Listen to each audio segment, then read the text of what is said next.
Videobook, mata pelajaran Pencaskes dengan materi pencaksilat. Sejarah pencaksilat. Di Indonesia, nama pencaksilat digunakan sejak tahun 1948 untuk mempersatukan berbagai aliran seni bela diri tradisional yang ada di Indonesia. Awalnya, pencak merupakan nama yang digunakan di Jawa, sedangkan silat digunakan di Sumatera, Semenanjung Malaya, dan Kalimantan. Namun seiring berjalannya waktu, istilah pencak digunakan pada atraksi yang lebih mengedepankan unsur seni dan keindahan gerakan. Sedangkan istilah silat digunakan untuk atraksi yang mengedepankan unsur pertarungan. Pencak silat atau silat merupakan seni olahraga bela diri yang berasal dari Indonesia. Organisasi pencaksilat. Ikatan Pencaksilat Indonesia, Persekutuan Silat Kebangsaan Malaysia, Persekutuan Silat Singapura, Persekutuan Silat Brunei Darussalam, Persekutuan Pencaksilat Antarbangsa. Pengertian pencaksilat. Dalam Kamus Bahasa Indonesia, pencaksilat merupakan permainan atau keahlian dalam mempertahankan diri dengan kepandaian menangkis, menyerang, dan membela diri. Pencaksilat juga diartikan menurut beberapa ahli sebagai berikut. Pencaksilat adalah gerakan bela diri tingkat tinggi yang disertai dengan perasaan, sehingga merupakan penguasaan gerakan efektif dan terkendali serta seiring dipergunakan dalam latihan sabung atau pertandingan. Pencaksilat adalah sebagai fitrah manusia untuk membela diri dan sebagai unsur menghubungkan gerakan dan pikiran atau olah gerak dan olah pikir.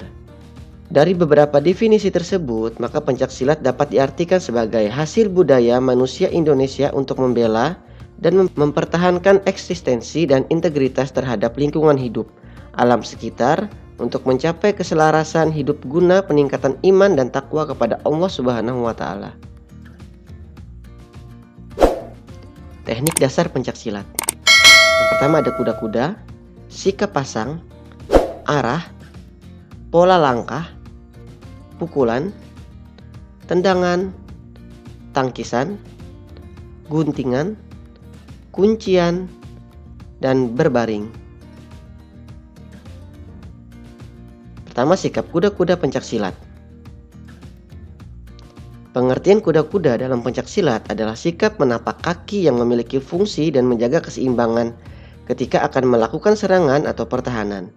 Berikut ini ada 6 macam kuda-kuda dalam pencaksilat beserta penjelasannya. Kuda-kuda tengah. Teknik kuda-kuda pencaksilat ini bisa dilakukan dengan gerakan membuka dan menekan kedua lutut kaki dengan berat badan yang menjadi tumpuan. Kedua, kuda-kuda depan. Untuk gerakan silat selanjutnya yaitu kuda-kuda depan. Teknik ini bisa dilakukan dengan posisi kaki bagian depan ditekuk dengan telapak kaki lurus mengarah ke depan, serta kaki belakang lurus. Gerakan kuda-kuda pada pencaksilat ini bertitik tumpu pada berat badan di kaki depan. Kuda-kuda belakang. Teknik kuda-kuda dalam pencaksilat yang selanjutnya adalah teknik kuda-kuda belakang. Ada banyak pendapat mengatakan bahwa gerakan silat ini memiliki 2 variasi, yaitu posisi kaki hampir sama dengan kuda-kuda depan, tapi tumpuan berat badan dipindah ke kaki bagian belakang. Menaruh berat badan pada kaki bagian belakang dengan tumit tumpuan tegak dengan pinggul. Posisi badan cenderung condong ke depan dengan kaki jinjit dan menampakkan ujung kaki atau tumit. Selanjutnya, kuda-kuda samping. Gerakan kuda-kuda samping adalah pencaksilat yang dilakukan dengan menekan salah satu kaki dan kaki yang lain lurus ke arah samping. Kuda-kuda silang depan. Sikap kuda-kuda dalam pencaksilat menekan pada tumpuan penginjak kaki terutama pada kuda-kuda silang depan. Kuda-kuda silang depan dapat dilakukan dengan menginjakkan kaki kiri ke arah depan atau ke belakang. Kuda-kuda silang belakang. Kuda-kuda silang belakang adalah kuda-kuda yang dimiliki dengan salah satu kaki berada di belakang dengan keadaan menyilang dan kaki ditumpu ke belakang. 2. Sikap pasang pencaksilat. Sikap pasang dalam pencaksilat merupakan sebuah posisi yang dikombinasikan dengan kuda-kuda dan memiliki sifat lebih mudah sesuai dengan gerakan ketika hendak akan melakukan serangan atau bertahan dalam pencaksilat. Pola langkah pencaksilat. Pola langkah dalam pencaksilat merupakan teknik dasar gabungan dalam pencaksilat. Teknik ini merupakan perkembangan dari gerakan kuda-kuda yang lebih mudah. Supaya gerakan ini tidak mudah untuk dibaca oleh lawan, teman-teman bisa melakukan perubahan injakan kaki dari sudut ke sudut lainnya. Untuk melakukan pola langkah pencaksilat, kaki kalian bisa digeserkan, bisa dilangkahkan ke depan maupun ke samping maupun ke belakang, diloncatkan ataupun dilompatkan.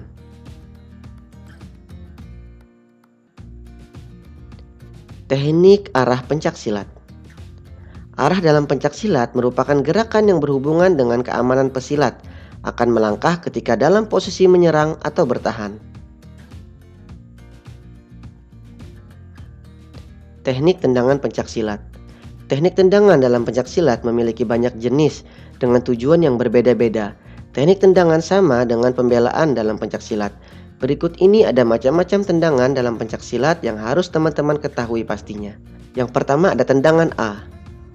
Tendangan yang lurus ke depan dengan target adalah ulu hati. Selanjutnya tendangan C atau tendangan sabit. Tendangan dari samping dengan mengarah ke bagian tulang rusuk lawan. Selanjutnya ada tendangan T. Tendangan samping dengan memakai pedang kaki atau telapak atau tumit dengan membentuk huruf T. Selanjutnya tendangan melingkar. Tendangan yang dilakukan dengan gerakan memutar kaki dengan hentakan pada tumit. Gerakan silat ini biasanya ditargetkan pada dada dan punggung lawan. Teknik pukulan pencaksilat. Teknik pukulan dalam pencaksilat merupakan pembelaan pergerakan lawan pencaksilat. Teknik dasar pukulan pencaksilat merupakan usaha untuk melakukan serangan kepada lawan. Dalam teknik serangan pencaksilat ada 4 macam pukulan dalam pencaksilat yang harus teman-teman kuasai. Yang pertama, pukulan dalam pencaksilat adalah pukulan lurus. Dilakukan dengan fokus ke arah sasaran yang berada di depan, serta menekuk tangan di dada sebagai pertahanan. Pukulan tegak dilakukan dengan cara yang hampir sama dengan pukulan lurus, tapi sasaran untuk pukulan tegak adalah sisi bahu pada lawan. Pukulan bandul atau uppercut, yakni gerakan dengan mengayunkan tangan ke arah ulu hati atas. Pukulan bandul atau uppercut, yakni gerakan dengan mengayunkan tangan ke arah ulu hati lawan. Selanjutnya, pukulan melingkar, merupakan jenis pukulan dengan menargetkan pada pinggang lawan.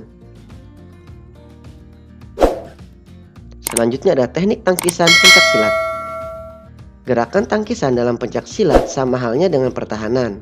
Secara umum, pertahanan memiliki pengertian suatu reaksi anggota badan terhadap gerakan yang bertujuan dalam melakukan penyerangan atau sesuatu yang dapat membahayakan. Tujuan dalam melakukan gerakan tangkisan adalah menangkis serangan lawan, yang dimulai dari beberapa jenis pukulan atau tendangan dalam pencaksilat.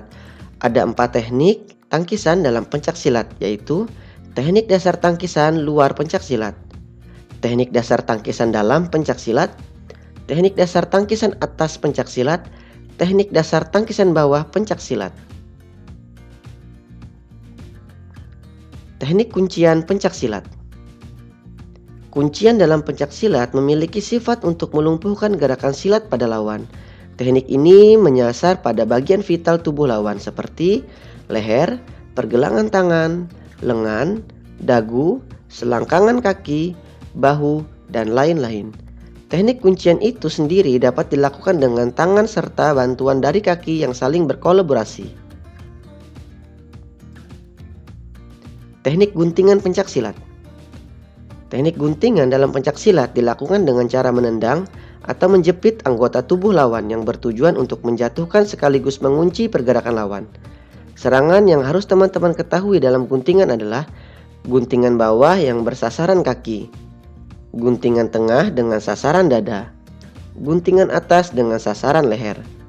Walaupun teknik ini termasuk ilmu dasar, tapi teman-teman yang masih dalam tahap belajar pencaksilat atau pemula tidak dianjurkan dalam melakukan teknik guntingan. Teknik berbaring pencaksilat. Sikap bertahan dalam pencaksilat yang satu ini biasanya digunakan dalam kondisi terpojok oleh seorang lawan, sehingga ketika terjatuh, posisi ini menjadi pertahanan yang efektif dalam melakukan pertahanan.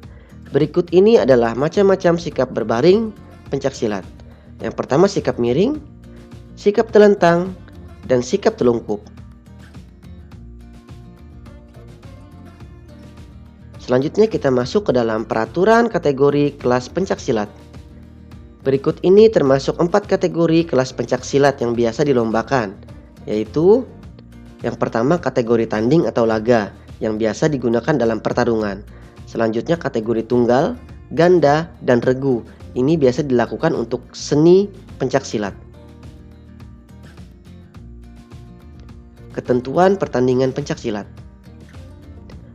Dua orang pesilat dapat melakukan pertandingan pencaksilat dengan saling berhadapan atau bertatap muka untuk bisa melakukan pembelaan dari serangan lawan seperti gerakan elakan, hindaran, dan tangkisan. Melakukan serangan pada sasaran seperti gerakan pola pukulan tangan dan tendangan. Menjatuhkan lawan, mengunci pergerakan lawan. Kedua, pertandingan pencak yang berlangsung selama 3 babak. Dalam setiap babak berdurasi waktu 2 menit dan tambahan waktu 1 menit sebagai istirahat. Nomor 3, pola pada setiap serangan dan belaan sesuai dengan sikap pada kondisi awal, pasangan, langkah, serta koordinasi untuk bersiap kembali ke posisi awal. Nomor 4, dalam melakukan serangan beruntun dengan arah sesuai sasaran dapat dirangkai secara tersusun dan teratur, paling banyak 4 macam gerakan serangan. Nomor 5, mematuhi ketentuan dalam perwasitan. Ketentuan dalam melakukan serangan sesuai kaidah dan larangan pertandingan pencaksilat. Nomor 6, pertandingan pencaksilat dipimpin atau diketuai oleh 1 wasit dan 5 orang yang bertugas sebagai dewan juri pertandingan. Selanjutnya, ukuran lapangan pencaksilat. Area pertandingan pencaksilat dapat dideskripsikan sebagai berikut. 1. Berbentuk persegi dan luas total 10 meter x 10 meter. 2. Terdiri dari 2 area, yaitu area bertanding 8 x 8 meter di bagian dalam dan area pengaman 1 meter mengelilingi bagian luar area pertandingan. Nomor 3, terdapat 2 lingkaran. Lingkaran 1 berdiameter 3 meter digunakan sebagai jarak sikap pasang dan lingkaran kedua berdiameter 8 meter digunakan sebagai batas area bertanding. Nomor 4, di 2 sudut-sudut yang berjauhan biasanya 1 puzzle matras berwarna merah dan 1 puzzle matras di sudut lainnya berwarna biru. Ketentuan hukum pencaksilat. Peraturan dalam pertandingan pencaksilat ini memutuskan bukan karena asal dalam mengatur jalannya permainan, melainkan demi terjadinya seni bela diri yang baik untuk kedepannya. Dalam perlombaan tanding pencaksilat ada beberapa ketentuan hukum. Berikut ini adalah ketentuan hukuman kepada pemain pencaksilat atau pesilat. Pertama, teguran pesilat dalam pelanggaran ringan. Teguran 1, pemain pesilat akan mendapatkan pengurangan 1 poin dari 1 juri. Teguran 2, nilai pesilat akan dikurangi 2 poin. Selanjutnya, peringatan pertama. Jika pesilat mendapatkan teguran yang ketiga kali dalam 1 babak akibat dari pelanggaran ringan, maka pemain akan memperoleh pengurangan 5 poin. Selanjutnya, peringatan kedua akan diberikan bila pesilat mendapatkan peringatan ke-1, peringatan kedua, poin akan berkurang sebanyak 10 poin. Selanjutnya, didiskualifikasi akan diberikan kepada pesilat jika melakukan tindakan sebagai berikut. Mendapatkan peringatan setelah peringatan kedua. Nomor 2, melakukan pelanggaran berat dengan adanya unsur kesengajaan yang berkaitan langsung dengan norma keolahragaan. Nomor 3, melakukan pelanggaran tingkat pertama dan lawan terkena cedera yang serius sehingga tidak bisa melanjutkan pertandingan atas keputusan wasit. Ketentuan penilaian pencaksilat. Ketentuan terakhir dalam peraturan pertandingan pencaksilat adalah ketentuan dalam penilaian.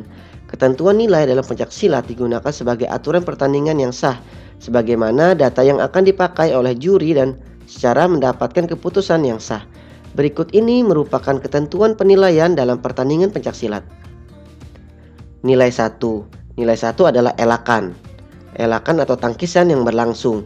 berhasil disusul dengan serangan yang masuk tekniknya juga yang tepat mengenai sasaran. Kemudian serangan tangan juga mendapatkan nilai 1 yang dilakukan tepat mengenai pada sasaran. Selanjutnya nilai 2, serangan kaki yang masuk pada sasaran. Nilai 3, ketika berhasil mendapatkan jatuhan lawan ke permukaan lapangan. Selain nilai yang disebut di atas tadi, ada juga tambahan nilai dalam kerapian teknik, yaitu penilaian atas kaidah-kaidah yang benar dalam permainan pencaksilat dengan nilai terendah adalah 2 dan nilai tertinggi adalah 5 pada setiap babak. Sasaran dalam pertandingan pencaksilat. Sasaran yang boleh diserang oleh pemain pencaksilat adalah bagian tubuh, kecuali leher, ke atas, dan daerah kemaluan. Anggota badan yang boleh diserang antara lain dada, perut, pinggang bagian kiri dan kanan, dan punggung. Sedangkan pada bagian tungkai dan tangan dapat dijadikan sebagai sasaran serangan ketika lawan terjatuh dan bersiap untuk melakukan teknik mengunci, akan tetapi tidak mendapatkan nilai dalam serangan perkenaan. Selanjutnya kita masuk ke dalam latihan soal. Nomor 1, induk organisasi pencaksilat di Indonesia adalah A. PSSI, B. PTMSI, C. IPSI, D. Forki. Nomor 2, teknik pukulan pada bela diri pencaksilat kecuali A. Lurus, B. Bandul, C. Tegak, D. Bawah. Nomor 3, ukuran gelanggang pencaksilat adalah A. 10 x 10 meter, B. 8 x 8 meter, C. 7 x 7 meter, dan D. 6 x 6 meter. Nomor 4, fungsi sikap berbaring pada pencaksilat adalah A. Menjatuhkan diri dan sikap pembelaan, B. Melawan dan sikap pembelaan, C. Menjatuhkan diri dan sikap menyerang, D. Melawan dan sikap menyerang. Nomor 5, waktu pertandingan pencaksilat yaitu A. 2 babak, B. 3 babak, C. 4 babak, dan D. 5 babak. Demikianlah video book untuk mata pelajaran Penjaskes dengan materi pencaksilat. Jangan lupa like, komen, subscribe, dan klik loncengnya. Terima kasih.